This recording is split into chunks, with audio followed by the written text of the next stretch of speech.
Gravissimo infortunio sul lavoro nel pomeriggio annuale. Il 59enne sta lottando per la vita all'Angelo dopo essere caduto da un'impalcatura e aver battuto la testa a terra.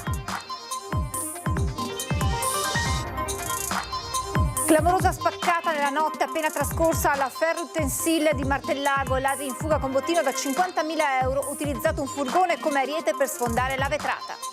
Il quartiere Pertini di Mestre è ancora sotto assedio dei ladri dopo l'occupazione delle case. Ora nel mirino la Canonica, ma il furto sfuma l'appello di Don Gilberto Sabbadin. Dopo mesi la mamma di Alberto Trentini ha rotto il silenzio facendo un appello al governo perché riporti a casa il figlio 45enne detenuto in Venezuela da novembre. Questa mattina un carabiniere è caduto in acqua davanti a San Marco durante le operazioni di disormeggio di un vaporetto a CTV all'altezza dell'imbarcadero della linea 5.1. Quasi 1 chilo di cocaina in casa, ecstasy e 11.000 euro in contanti, arrestato dai carabinieri durante un controllo 49enne di Caverzere, ora ai domiciliari con braccialetto elettronico. Domenica di folla per il carnevale con il ponte di Rialto letteralmente bloccato dai turisti che hanno invaso la città. Venezia come Roccaraso, l'accusa di Matteo Secchi di Venezia.com. Buonasera, ben ritrovati con l'edizione veneziana dei nostri telegiornali che si apre con la cronaca e con quanto accaduto a Noale, con un gravissimo infortunio sul lavoro nel pomeriggio per il quale un 59enne sta lottando per la vita all'ospedale all'Angelo. Gravissimo infortunio sul lavoro a Noale quando nel pomeriggio il 59enne titolare dell'ex consorzio agrario di Verossi è caduto improvvisamente dal ponteggio presente nel cantiere all'interno dell'azienda, precipitando e battendo rovinosamente la testa a terra dopo un volo di 2,5 metri, massimo 3. Il fatto nel pomeriggio. Tempestiva la macchina dei soccorsi con l'arrivo immediato del SUM 118 e i vigili del fuoco che sono riusciti a imbragare e posizionare il 59enne nella barella a terra. Dopo averlo recuperato con l'uso del vericello è stato elitrasportato all'ospedale dell'Angelo, dove sta lottando per la vita e dove con tutto il personale sanitario che l'ha preso in cura l'ha raggiunto anche il figlio che lavora in azienda con lui. Sul luogo dell'incidente anche gli uomini dello Spisal. Tra le cause della caduta non si esclude un improvviso malore come pure la perdita di equilibrio per altre ragioni, ora al vaglio degli inquirenti. Sul luogo dell'infortunio anche il sindaco di Noale, Stefano Sorino, che esprime la massima vicinanza e sostegno alla famiglia. Prima di continuare con la cronaca vi mostriamo il sondaggio che come ogni lunedì accompagna questa edizione del telegiornale. Tesa nel pronto soccorso giusto, parliamo naturalmente della violenza che dilaga all'interno degli ospedali veneti, nel mirino i sanitari, i medici, infermieri, OSS e dunque si fa strada questa ipotesi dell'uso dei taser proprio nei pronto soccorso. 0422 16 26691 se la vostra risposta è sì, 0422 16 26690 se la risposta è no, la chiamata è gratuita, l'esito questa sera nel corso di Ring.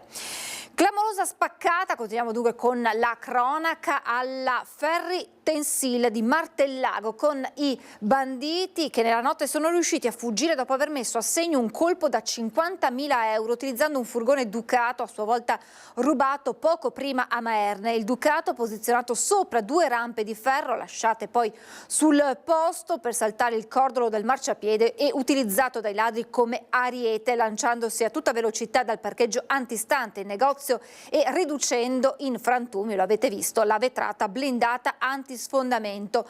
Il colpo messo a segno poco dopo le 4 del mattino è ripreso dalle telecamere dell'attività di utensileria. La banda, composta da 2 persone che hanno agito con il volto travisato, dal berretto calato fino agli occhi e dal bavero del giubbotto tirato su fino a coprire una parte del viso. 1,5 chilo di droga in casa, oltre 11.000 euro in contanti. E quanto hanno trovato i carabinieri di Cavarzere nell'abitazione di un 49enne arrestato per detenzione ai fini di spaccio di sostanze stupefacenti. I militari e il nucleo cinofilo di Torreglia hanno trovato nascosti 870 grammi di cocaina, oltre 600 di marijuana, hashish, 10 pasticche di ecstasy, un flacone con 67 grammi di olio estratto di marijuana. Per il 49enne sono scattate le manette e dopo la convalida dell'arresto è stato posto agli arresti domiciliari con braccialetto elettronico e il divieto di comunicare con chiunque all'esterno della cerchia dei familiari conviventi. Droga e contanti sono stati sequestrati. E dopo le occupazioni in quartiere Pertini, ora i ladri hanno tentato di rubare in Canonica, ma senza successo. L'appello di Don Gilberto Sabbadin. Sono entrati, hanno aperto la finestra forzandola, è suonato l'allarme e probabilmente si sono ritirati, perché la cosa strana è che ci sono segnali dappertutto che indicano che è una zona allarmata, ci sono le videocamere di sorveglianza, quindi veramente mi pare spropositato il rapporto tra l'impegno che c'è stato nel tentare l'intrusione, anzi nell'intromettersi, e poi quello che effettivamente si può ottenere da qui, nel senso che c'è veramente poco o nulla, ecco, di interessante. All'indomani dell'occupazione abusiva in via Carreri, i ladri hanno tentato di rubare nella Canonica del rione Pertini. Hanno agito poco dopo le 4 del mattino, dopo aver effettuato quasi sicuramente un sopralluogo, perché sapevano come svitare l'inferriata e dove fossero posizionate le telecamere che hanno abilmente spostato. Sono saliti da qua. Ah, ok. Sono saliti da qua, di spalle, quindi si vede un braccio che abbassa questa. Una volta messa fuori uso questa, sono saliti sempre da dietro e hanno staccato. Questa era attaccata qua. Un furto andato a male, ma con troppe coincidenze, in primis il fatto che abbiano colpito l'unica notte in cui Don Gilberto si trovava fuori casa in ritiro spirituale. Il parroco è convinto che ci sia qualcuno che tiene sotto controllo la situazione. Credo che ci sia una sorta di presidio al negativo, un presidio che evidentemente non aiuta la relazione, ma crea anche sfilacciamento nelle relazioni. Non fa bene al quartiere, che invece avrebbe bisogno di guadagnare un po' di sicurezza, di tranquillità. Sono tanti episodi, non solo qui, ma anche nelle case dei residenti, nel parcheggio vicino, le macchine vengono anche aperte, forzate. Il tentato furto è stato denunciato ai carabinieri, ma i ladri non avrebbero lasciato elementi utili alle indagini. Don Gilberto lancia un appello. Magari una sorveglianza più attiva, capisco che non sia possibile così pretenderlo e che ci siano dei limiti, però ecco, se fosse visionato con più regolarità questo aiuterebbe, sì. Diciamo che ci sono delle zone d'ombra, non solo perché sono fisicamente al buio, e questo è anche uno dei problemi, anche se è migliorato, ma zone d'ombra anche nel controllo. E un altro furto non riuscito è avvenuto al liceo scientifico Morin di Mestre ieri mattina. Un uomo è entrato spaccando una finestra, ma è scattato l'allarme che ha innescato il pronto intervento delle guardie giurate, che a loro volta hanno contattato le forze dell'ordine. Quando sono giunte sul posto, il ladro ha tentato di fuggire tra i corridoi della scuola, ma è stato fermato dagli addetti alla sicurezza, che l'hanno consegnato alle forze dell'ordine. Dopo mesi la mamma di Alberto Trentini ha rotto il silenzio facendo un appello al governo attraverso la trasmissione di Fabio Fazio perché riporti a casa il 45enne detenuto in Venezuela da novembre. Vorremmo ricevere una telefonata di Alberto. Ho scritto anche alla Presidente del Consiglio Giorgia Meloni da mamma a mamma perché ce lo riporti a casa. Bisogna riportarlo a casa questo ragazzo, così come è stato per la giornalista Cecilia Sala, che abbiamo aspettato con tanta trepidazione.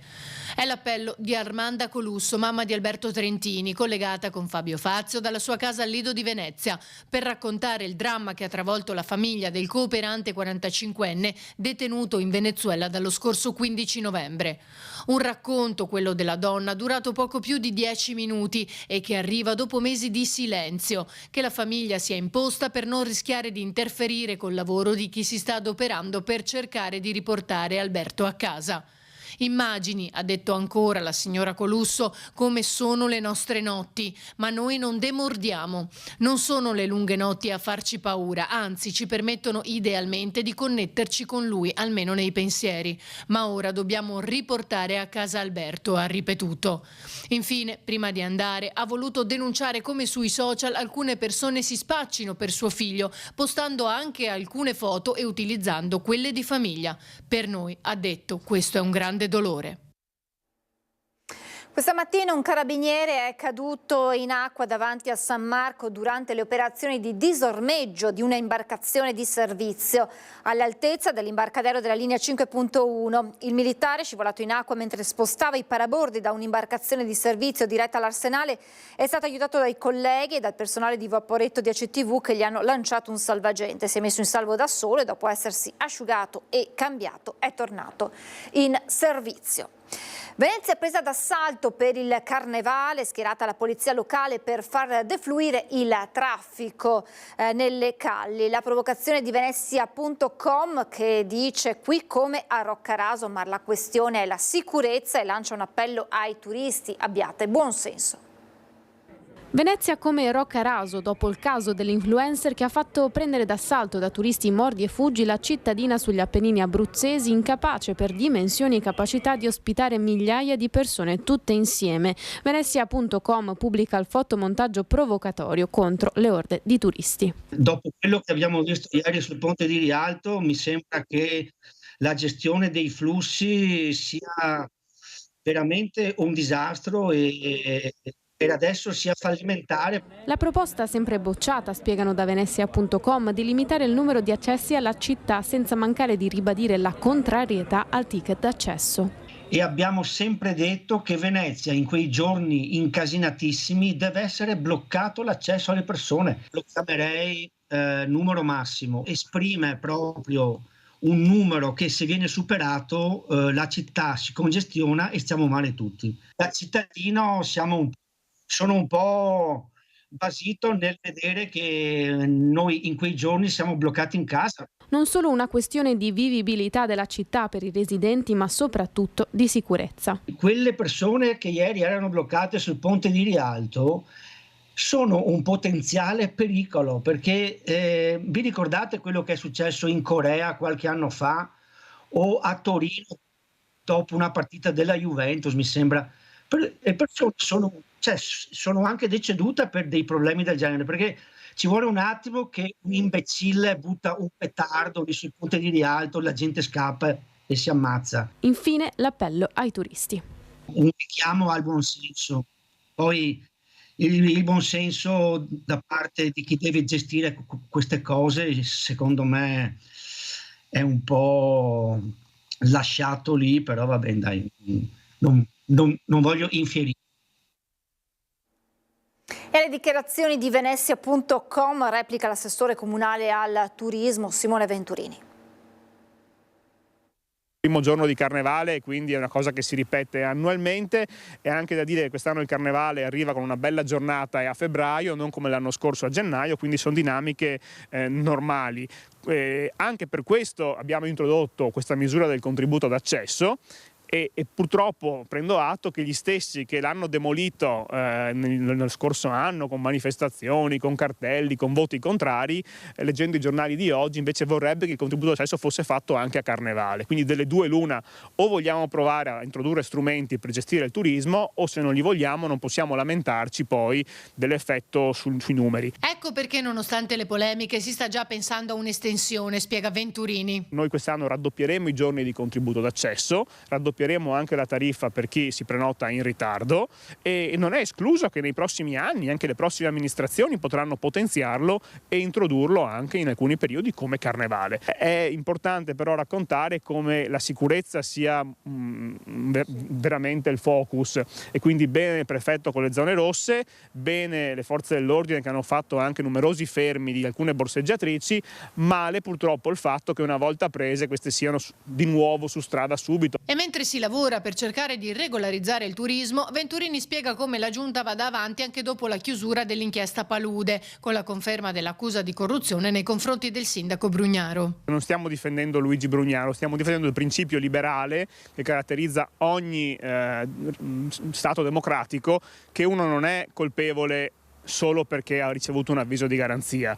Per fortuna il nostro paese prevede che ci sia un'accusa che fa le sue appunto accuse, una difesa e un giudice che ascolta entrambe e poi decide. Questo si chiama contraddittorio. Fino ad oggi abbiamo sentito solo la parte dell'accusa e di una trasmissione televisiva del servizio pubblico che ha puntato il sindaco evidentemente, e un po' di opposizione in comune, ma manca tutta la parte della difesa che adesso nel procedimento e nel processo avrà occasione di raccontare le sue ragioni e il giudice deciderà.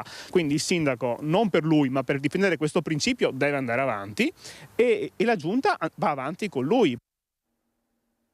Quasi 11 miliardi di euro alla sanità del Veneto per il Servizio Sanitario Nazionale 2024, l'annuncio oggi da Venezia del sottosegretario Morelli.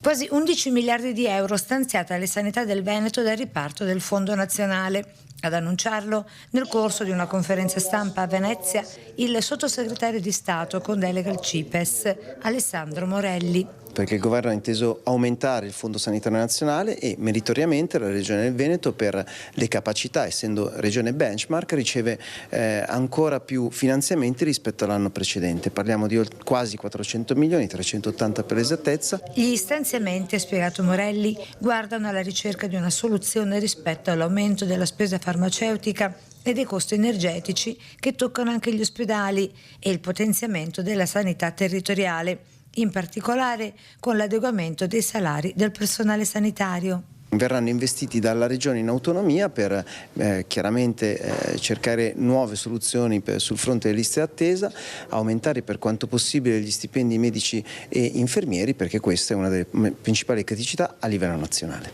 Per quanto attiene all'aumento di stipendi dei sanitari, compresi gli operatori del terzo settore, ovvero quelli che agiscono nell'ambito della cooperazione sociale, si dovranno attendere gli esiti delle contrattazioni decentrate. Per le liste d'attesa si dovranno attendere i dati Agenas, quelli cioè della piattaforma nazionale che ci consentirà di sapere quali prestazioni, quali esami e terapie hanno un ritardo anche qui a casa nostra, come spiegato in questi giorni dal Ministro della Salute Orazio Schillaci, per una sanità pubblica più equa. È davvero tutto, vi lascio ora alla sigla e alle previsioni del tempo. Grazie per averci seguito, buona serata.